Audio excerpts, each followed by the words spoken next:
Hello friends, and welcome back to the Prince Armory Academy.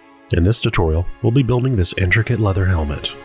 In a previous video, I crafted the Elven Lord helmet core and covered some of the basics, and in this video, I'll be making the visor, the comb, and the tailpiece, and bringing them all together to finish the helmet. This guide will demonstrate the build process and introduce you to some of the more advanced leather tooling and crafting techniques. The material I'm using here is 9 to 10 ounce Hermit Oak vegetable tanned leather. This is one of the more premium leather options which was selected for its tooling and molding capabilities. This leather and any other tools and materials you need for this build and more can be found at Weaver Leather Supply. Check the link in the description to browse their impressive online catalog and get some great deals for your next build. When tracing the patterns, I'm leaving a little bit more space than normal. Typically you want to be economical and pack the patterns as tightly as you can to reduce waste. But with projects heavy on tooling, this extra space will help prevent the leather from stretching out as much, and it will let you do some additional tooling and cutting techniques as well. So don't completely cut out the pieces at this stage, just separate them with a utility knife. Next, I'll dip the leather into water to prepare them for carving and tooling. Wetting the leather is what allows it to become workable, which is where you can carve it, tool it, and shape it. When it dries, it will retain these details. Normally this stage is where you would cut everything out, but this project has a lot of complex shapes. So carving and tooling the entire piece first will give a cleaner look and make the final cuts much easier. This helmet features quite a bit of carving and tooling, and this video focuses mostly on the overall build. I will, however, include a few sections for context here. Next, I'll start carving out all of the lines. Initially, I did some test tooling on the outer area of the piece to determine the design I wanted. Use a compass or a wing divider to establish consistent border widths. You do not have to make a full perimeter around every piece. The patterns will give a good indication of where your border lines need to be. The way I like to approach this is to make a narrow border for the outer perimeter first. I'll freehand any internal points, and then carefully carve the guidelines. Then I'll make a slightly wider border within the last line which will enclose a band of repeating geometric pattern. Then carve that one too. There are many parts to tool, so I have 2 compasses set to different widths so I can stay consistent across all of the pieces. Then I'll make the last internal border to make another narrow band, just to frame up the tooling nicely. The tooling on many of the pieces of this armor will consist of a number of beveled borders, some internal tooling, and some texture. It's also great to transfer any design lines or rivet indicators at this stage too while the leather is damp and able to easily take an impression. Now I'll bevel both sides of each line. I'm using a wide smooth beveler that I made myself, but anything similar will work fine here. And be sure to take your time at this stage to save on cleanup time later. When you angle your piece so that the light glints off of your bevel lines, you want it to smoothly glisten. I'm probably making this look easier than it is, but take your time and go as slow as you need to. Get your lines clean and as regular as you can.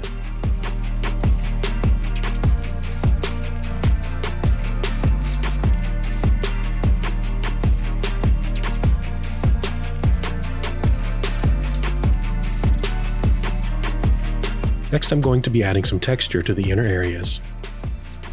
For the broader texture, I'll start with a firm strike next to the border lines. I'm being careful not to overlap the tool with itself too much, because I want to preserve the thick, chunky texture. Then I'll start a fade technique by hitting the next row with a softer strike, and eventually fade it out with very light taps.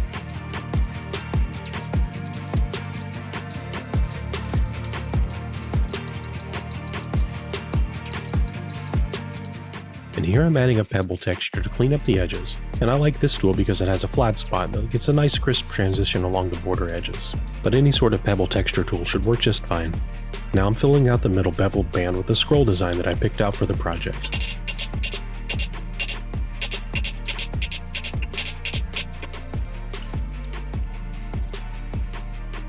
One downside of most repeatable geometric patterns is that they really don't like to be used on irregular twists and turns. For example, in corner areas, you can see that the flow is broken. So we have to get a little creative to camouflage the transitions. I'm using a large circular spot tool, which will end up looking like a false rivet or another decorative detail. When the tooling is complete, we can finally cut out the piece. Having previously carved and beveled the outer line, the cut is very easy. You don't have to worry as much about cutting straight because your cutting tool will just follow a groove. On this piece, I'm using an edge skiving tool to knock off the sharp edges on all sides.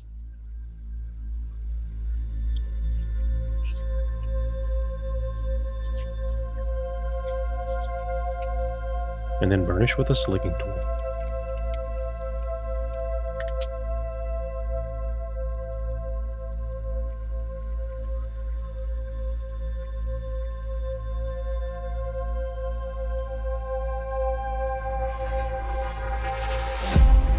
If you ever have trouble holding a small piece steady while tooling, you can always weigh it down with a heavy object. When I go to the texture stage, I'll be going more for an area fill here with a pebble tool. This will help pop the ornamental detail.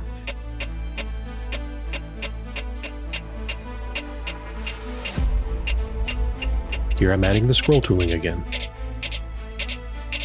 Please be aware that I've spent months into building the advanced guides for our academy, and there are hours of additional content in this series alone that will completely explain and demonstrate all the tooling techniques in detail. So if you haven't been to our academy yet, or in a while, I would encourage you to check it out. These additional guides are included if you purchase the helmet pattern or the pattern bundle, but they're also available separately. To help make it look a bit more organic, I'll follow up with a swivel knife with semi-irregular cuts and nicks along the edges of each feather.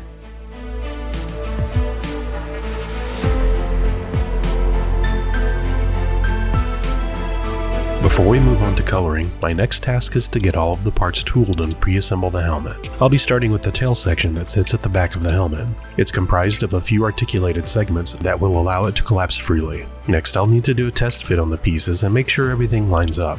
There's a small retaining strap that connects the tail pieces along the center. I really like to use office brads for checking the fit and for temporary mock-ups. I'm lining up the piece along the center and marking the holes for attachment. There is some flexibility in positioning here, and you can adjust the angle of the tail depending on how you mount it here. Or just copy what I've done here if you like the default configuration. You'll notice that I keep the pieces slightly damp as I start the pre-assembly process. None of the pieces in this build, or most of my builds in general, are ever assembled plain and flat. They generally have some degree of shape to them. Since the helmet core is already assembled, it's much easier just to use a drill to make the holes.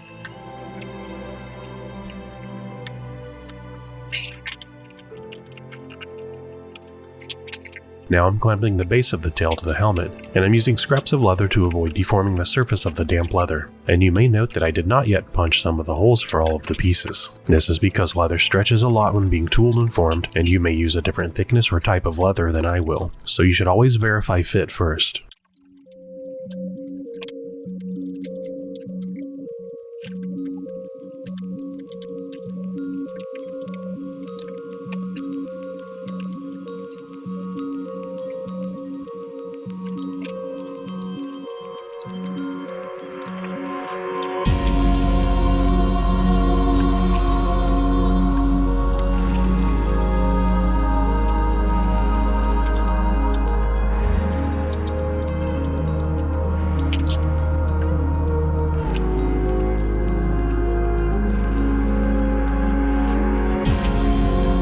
You can typically mark and punch the hole placements on the overlapping piece first, and then make any fine-tuning adjustments or even punch a new hole in a different spot on the piece beneath, which will be hidden by the upper layer.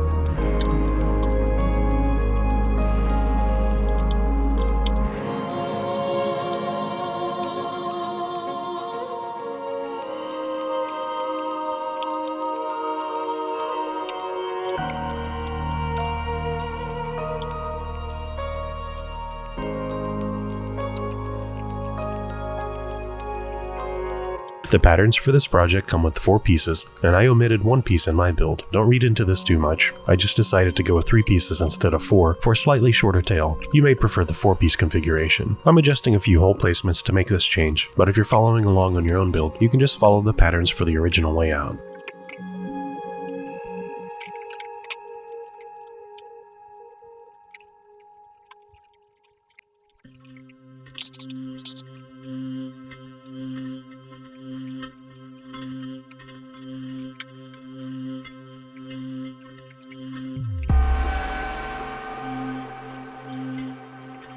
When you attach all of the pieces, they should be able to move and collapse a little, and if you prefer a different spread, you can change the hole placements and the retaining strap.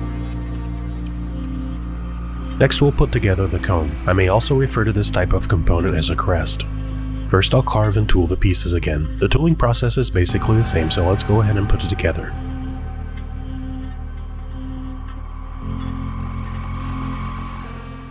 The topmost piece that connects the sides of the cone together requires a compound curve.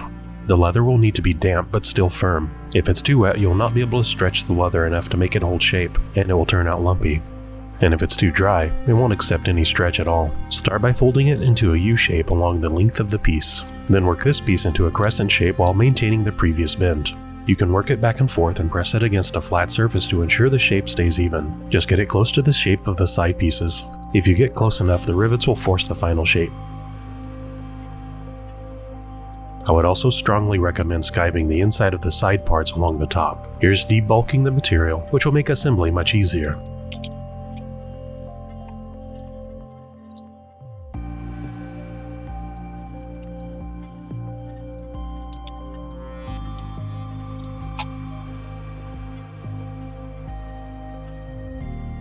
Refreshing the moisture content will also relax the leather and make it less stubborn during assembly. I'm snapping the rivets into place along one side first.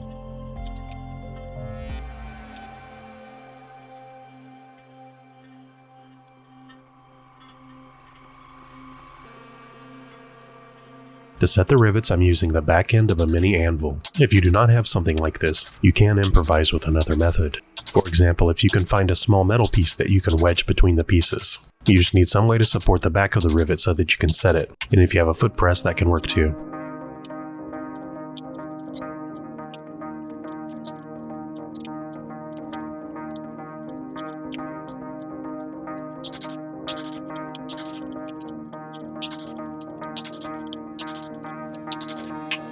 I'm planishing the leather with a smooth-faced hammer along the sides just to clean up any bacon edges, which is what I call the ripple effect of low spots left behind by rivets, or the irregular edges left behind from wet molding.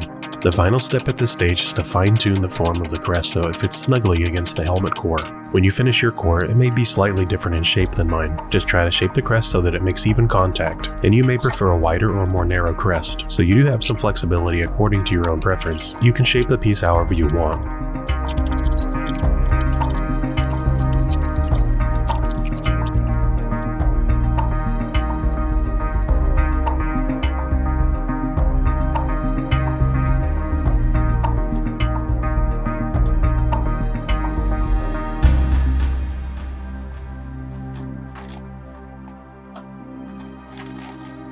Line up the point of the crest with the point of the helmet core. Here again, it's more expedient just to drill out the hole placements.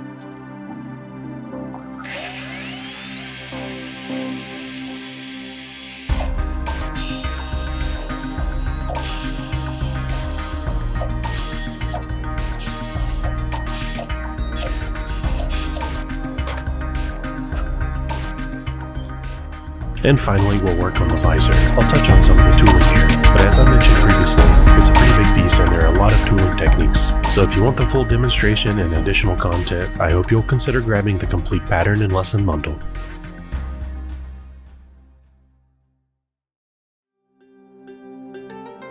The design on the faceplate has some filigree cutouts for a nice visual effect, which will also aid in airflow and heat dissipation.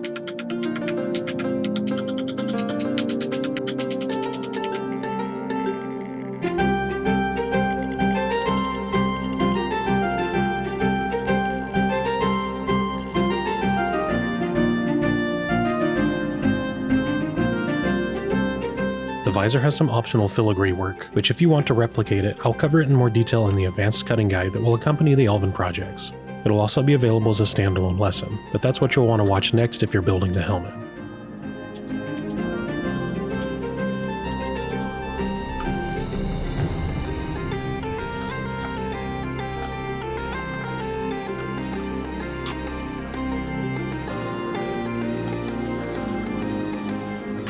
To begin the pre-assembly process for the visor, you can see I've taped together some of the pieces. The whole visor is designed to swing open on a pivot, and it's important to get the fit right here.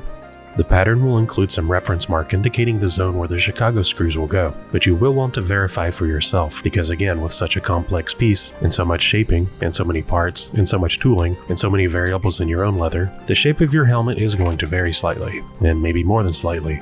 The way I determined the correct fit in this prototype design was to use a stitching awl and stab through both layers at the pivot point. I did this on both sides. Fortunately, this area is covered by the decorative side plates on the visor, so on the underside at least, if you need to tweak things, you can relocate the whole location without anyone ever knowing. The correct fit in this instance is where the faceplate would sit snugly against the front of the helmet core and still pivot smoothly over the comb. I'm lining up the bottom of the faceplate as shown here.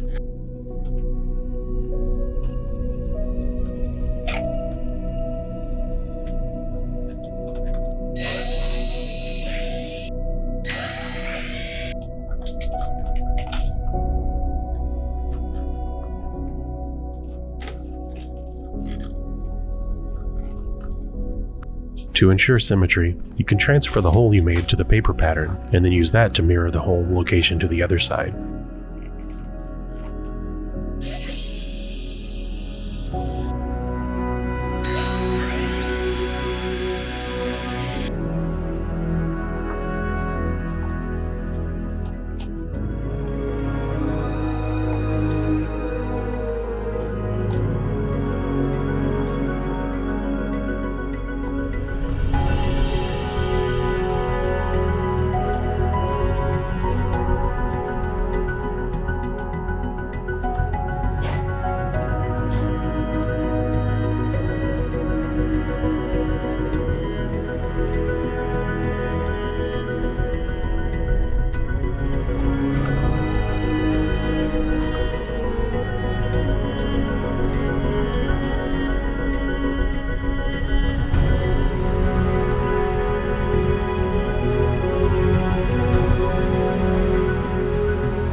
Here I'm doing some touch-ups on the helmet core. Trimming away the underbits will clean up the look, and planishing the front edge along the core and burnishing it will improve comfort.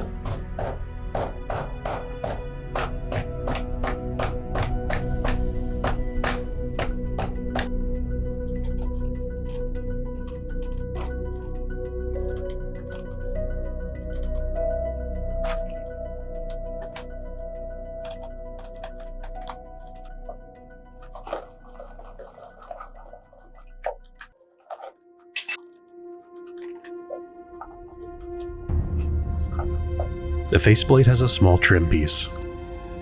The back is skived to remove bulk.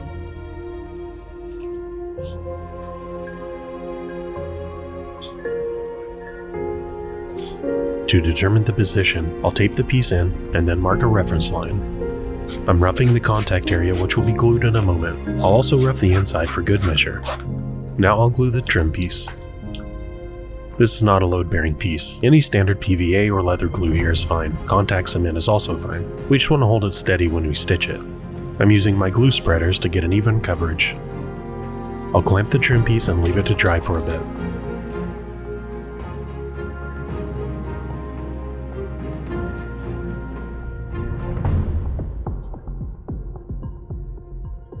Then I'll stitch the trim along the beveled line using a cylinder arm machine. You can of course stitch this by hand. I'm using some scraps of leather as a shield against the presser foot, leaving impressions into the leather.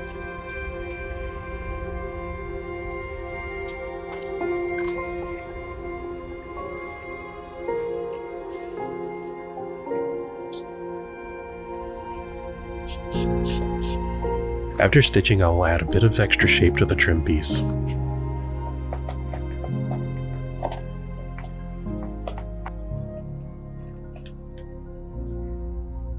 Note that I carved and beveled the stitch line prior to stitching to a pretty high degree. This will help conceal a stitch, and after it is stitched, I can burnish the bevels a bit to hide the stitch even more.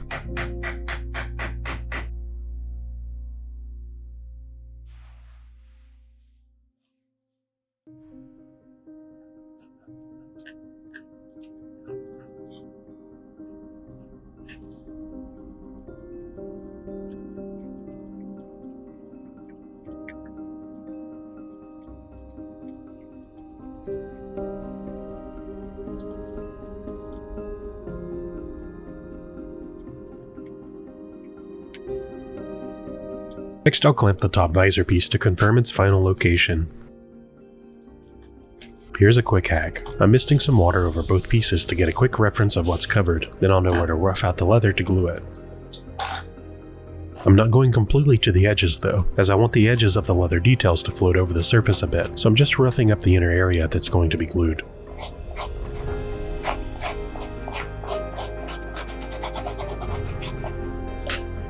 You could also ink a reference line where the top visor overlaps the base plate to see where to apply the glue there. I'll clamp everything up and leave it to dry.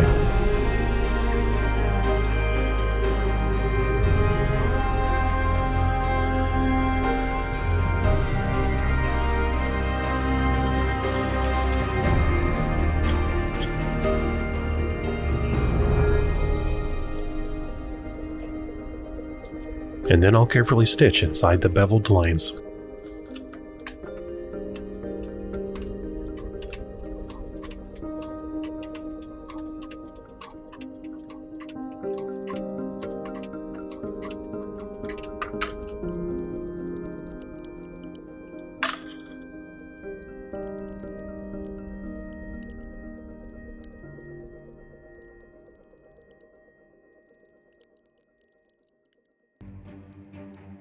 Now we can move ahead to the coloring process. You can certainly pick any color you want to dye or paint the piece, and the dye I'll be using for this project is Green Angelus Leather Dye.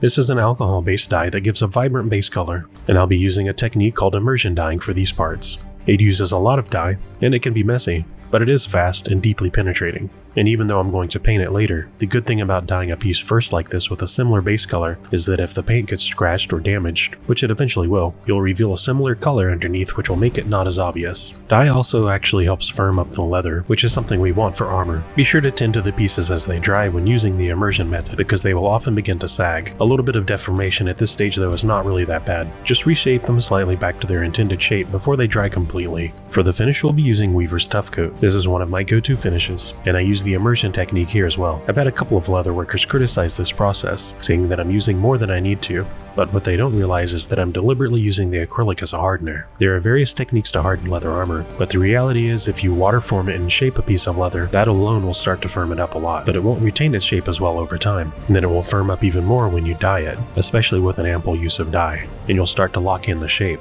Then if you heavily seal it and let the acrylic absorb into the internal fibers of the leather, it becomes very hard, and yet still has some give, so it's not as prone to cracking or getting soft in the sun. This isn't the only process that I've used, it just ends up being a good balance. Using a blue shop towel is one of the ways I even out the finish.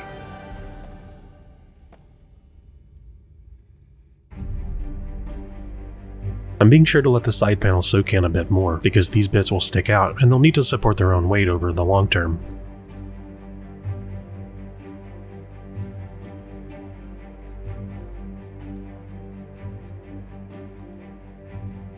It's even more important at this stage to tend your pieces as they dry, both to smooth the finish and also to manage the shape so that it doesn't collapse, because once it's dry at this point it's very difficult to make any changes to the shape. You can do any last minute shape corrections or polish before things dry completely. I'm planishing the areas along the rivets to smooth the shape.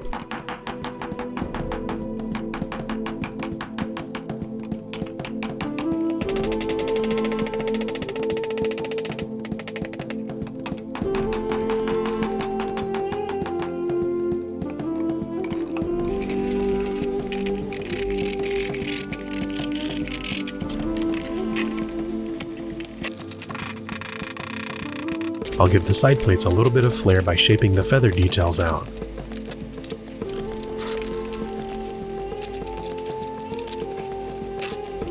It's not a bad idea to reassemble the pieces at this point just to let everything dry in its intended shape.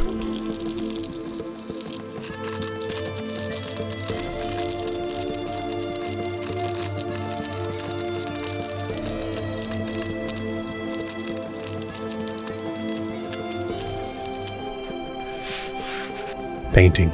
If you're happy with dye alone, you can stop here. I think the extra effort of painting it will be worth it, so that's my next step.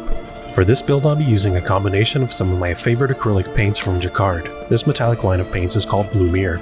First, I'm using a sponge to apply a very light coat with metallic olive green. I want thin coats here because we'll be creating a lot of layers to build depth and texture, and we don't want to build up the paint too much in tooled areas or have the paint end up being too thick.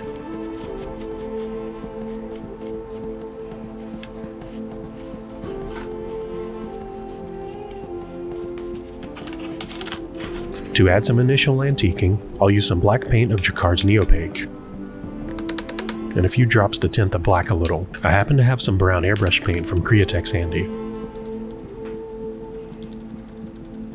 I'll use a sponge that I've torn away some bits along the edge to give it a little bit of texture, and I'm dabbing it into the recessed tooled areas and along the edges to create a bit of a gradient. And I'm using rags to wipe off the surfaces, leaving behind the dark color in the recessed areas.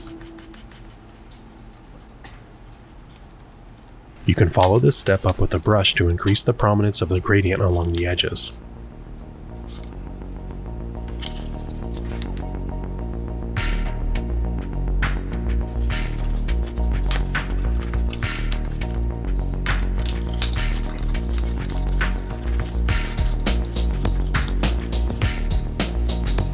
I'm intentionally leaving a good bit of black texture behind throughout.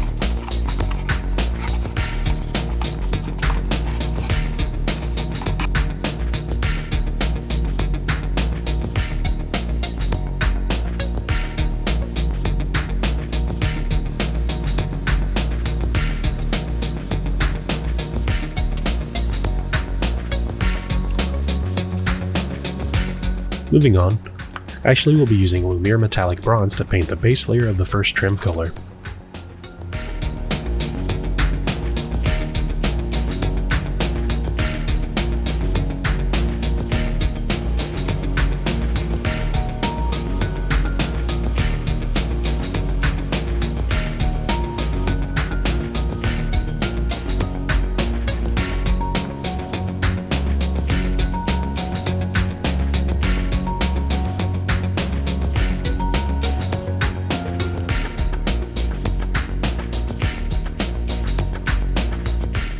Next, I'm going to airbrush some shading using Dirt Track Brown from Createx. My goal with this is to add a little bit of variation to the base layer and an additional slight gradient.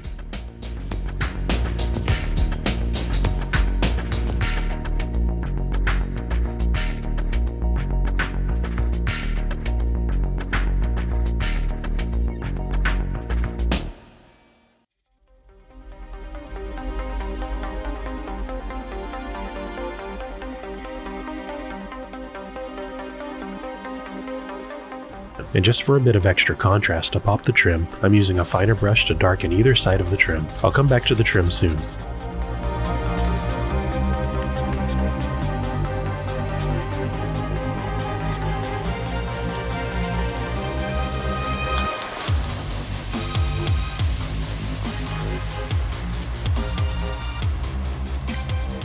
Next, I'm going to brighten the piece up. Here I'm using Lumiere Metallic Emerald Green. I'll be dabbing the paint on with a sponge to make it textured, and I'll prioritize the brighter areas of the gradient and the central features I want to emphasize. I don't want to completely cover up everything I've already done.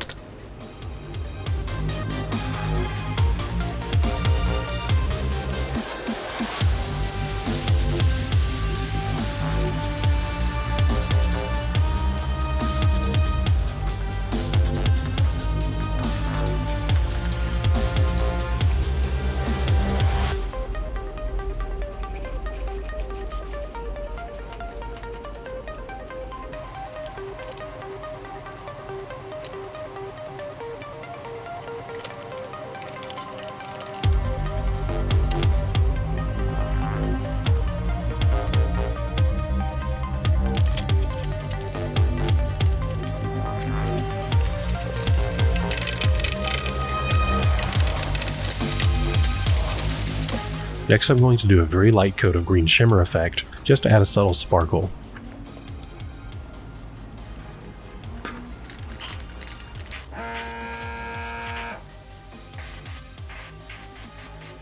I'll be applying a light coat of clear gloss from Createx.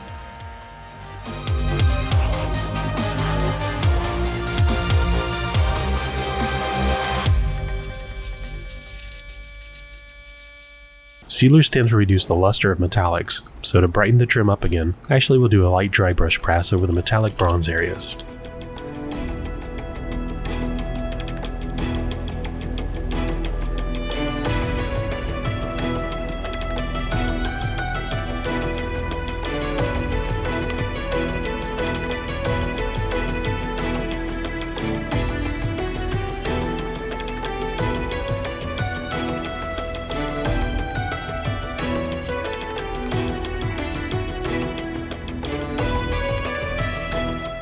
And for the silver trim, she's using a paint from Molotov.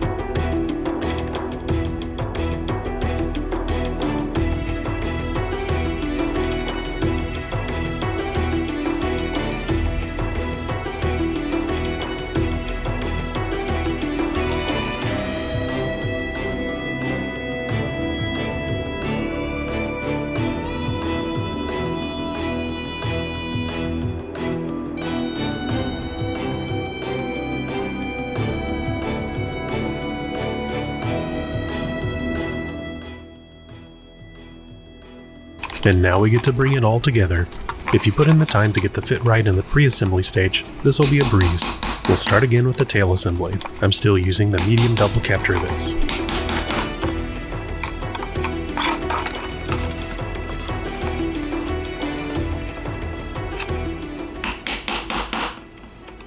The dry pieces will be rather firm, so you may have to leverage them into place when they don't line up easily.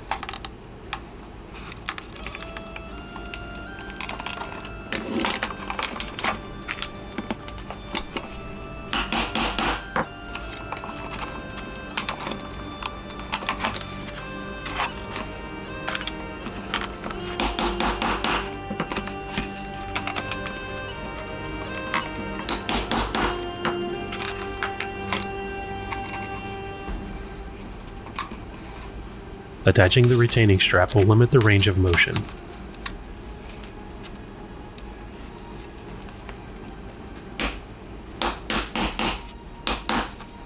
For any articulating sections, I'll always use Chicago screws, as this will allow the pieces to move freely. Just be sure to glue the threads when you're done.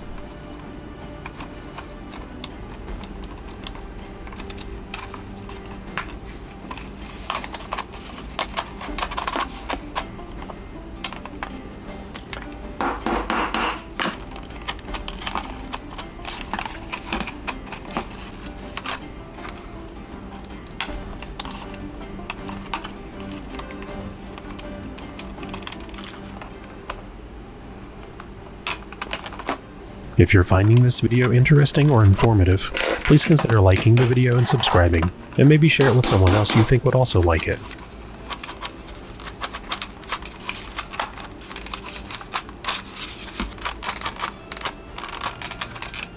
Next, I'll move on to the comb. I'll use medium rivets when going through 2 layers of leather, and long rivets when going through 3. If you're wondering about the horsehair tail, that's another area I'll be going over in the premium content included with the pattern bundle.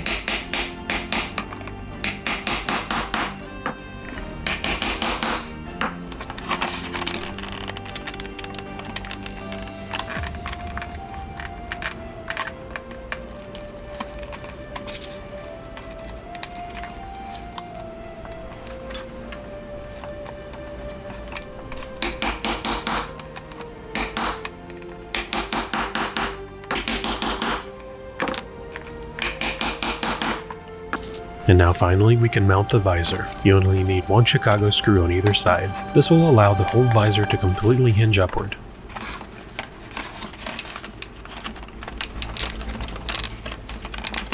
If you feel like you're ready for the challenge, you can pick up the pattern bundle and the premium lessons for this project at the Prince Armory Academy. I even have a lot of free resources to get you going. However, I don't suggest you use this as your first leatherworking project. I spent the last few years building projects and content that gradually introduce new techniques, so I would suggest that you look at the Warrior, Fantasy, and Imperial Armor series, and those will be useful because this Elven series will assume you already have an understanding of the basics. To secure the faceplate when we don't want it to move, we'll add a snap on either side at the bottom.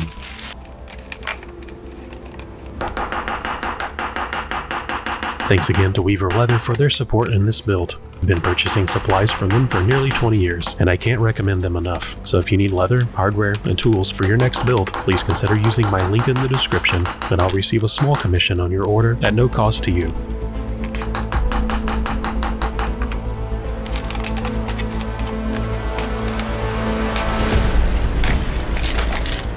Feel free to style the tail if you want.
If you enjoyed this video, you can continue the Elven build in the next video seen here, or check out one of our previous builds seen here.